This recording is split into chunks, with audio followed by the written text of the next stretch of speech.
Hi everyone, welcome back. I am the Jungle Goddess and I'm a Culinary Wellness Coach. I help people identify changes in lifestyle and diet to help digestive issues and the management of stress and anxiety. And today I want to talk about the value of sleep. So sleep seems somewhat of an indulgence nowadays. We pack more and more into our day, work, chores, social time, and our sleep suffers. So what is the function of sleep? Well, it's really important for physical and mental health, as during this downtime of sleep, our bodies restore energy and they maintain critical bodily functions, repair muscle tissue, and the time allows our brains to process the bombardment of information that it receives on a daily basis. Science is showing that good quality sleep is as important to our well-being as food and water. So what happens when our sleep gets disturbed? Well, a lack of sleep can affect our memory, our ability to think clearly, to react appropriately, and to manage our emotions. And long-term sleep deprivation can increase the risk of obesity, of depression. It can weaken our immune system. It can detrimentally affect our heart health. It can increase our risk of diabetes and reduce sex drive. In fact, chronic sleep deprivation is so effective at upsetting our health, mind, and cognitive actions that it's been used as a form of torture throughout history. From the witch hunts in Scotland that bore a practice called waking the witch, to Japanese prisoner of war camps, and allegedly practiced by the US military up until 2009, when it was made illegal. Now, the CIA authorized sleep deprivation for up to 180 hours as an interrogation technique.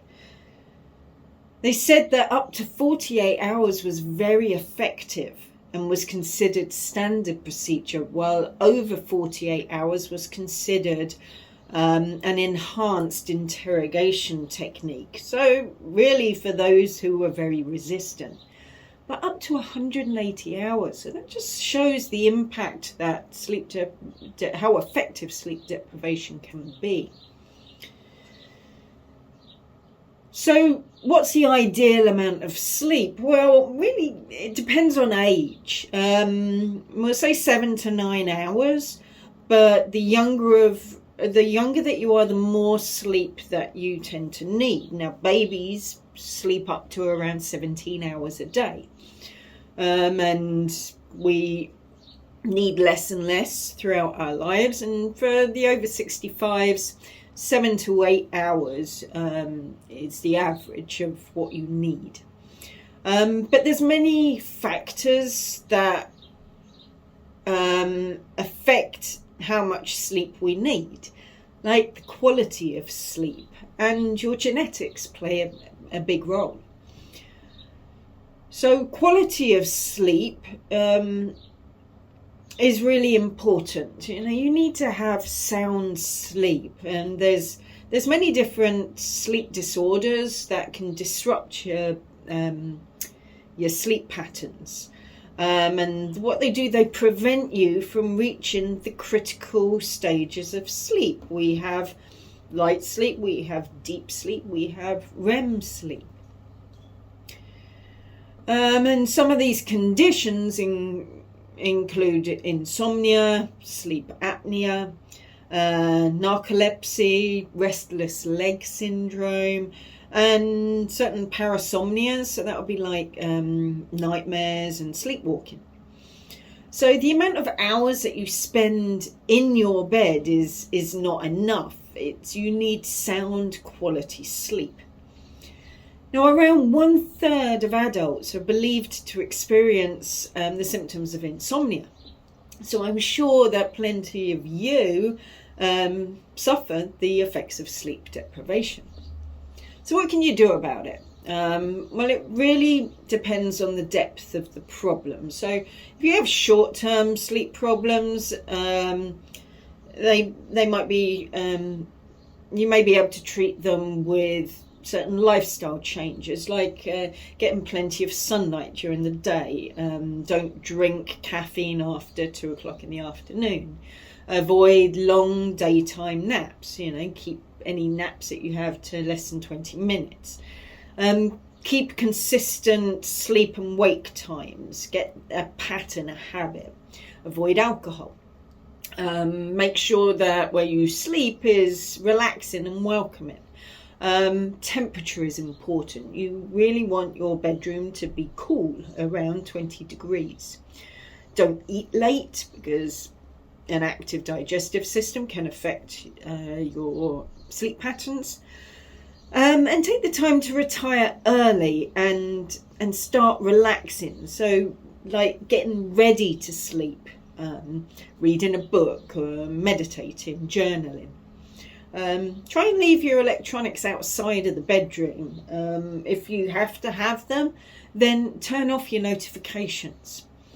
Have a healthy exercise routine. Being active and exercising regularly really helps with your sleep as well.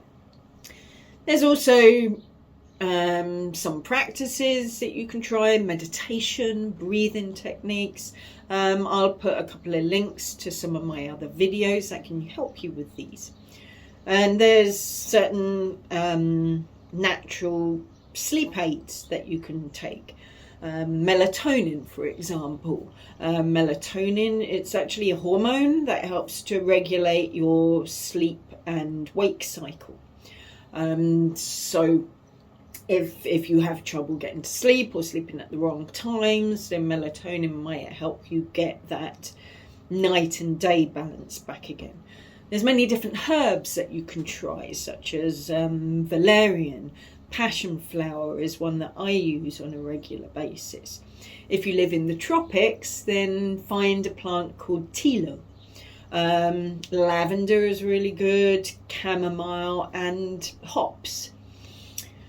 Now, with all of these herbs, you can take them in tincture form, or it's really good as a tea. So I regularly, before I go to bed, or when I prepare to go to bed, I take a cup of tea up, and I'll have my cup of tea, and I'll read a book for a while. Some people, you might need to do that earlier in the evening if you're not very good drinking before going to bed. There's many different essential oils, so like the herbs, lavender, chamomile, there's clary sage, spruce, and many good oil companies. I use Plant Therapy, but there's doTERRA, there's others out there. They do a sleep blend. So it's a combination of all different oils that you can use that help with sleep. And you can, whether you have that, I tend to diffuse, so I have an oil diffuser. So I'll diffuse oils in my bedroom. If you have more of a serious, persistent sleep issue, then it's worth speaking to a doctor. There are still treatments. All of the ones that I've just talked about will help, but you may be recommended to take some type of therapy, like cognitive behavior therapy is a primary treatment, therapy treatment for sleep issues. Hypnosis is another therapy choice. And if you have to, sleeping pills. Wherever possible, I advocate natural. But if there is a need, then there is the option to go for something like sleeping pills. Now, it really is a big issue. Sleep problems. I mean, 90% of people with insomnia have another health condition. Lack of sleep can cause depression, and depression can cause insomnia. It really does have an impact on our health, and your defenses drop as your sleep drops. So it can really negatively impact your immune system. So if you have any sleep issues, I hope that some of the tips and techniques that I've talked about may help you. If there's any that you find help, then please do share them in the comments. And I wish you sweet dreams and hope that you sleep well.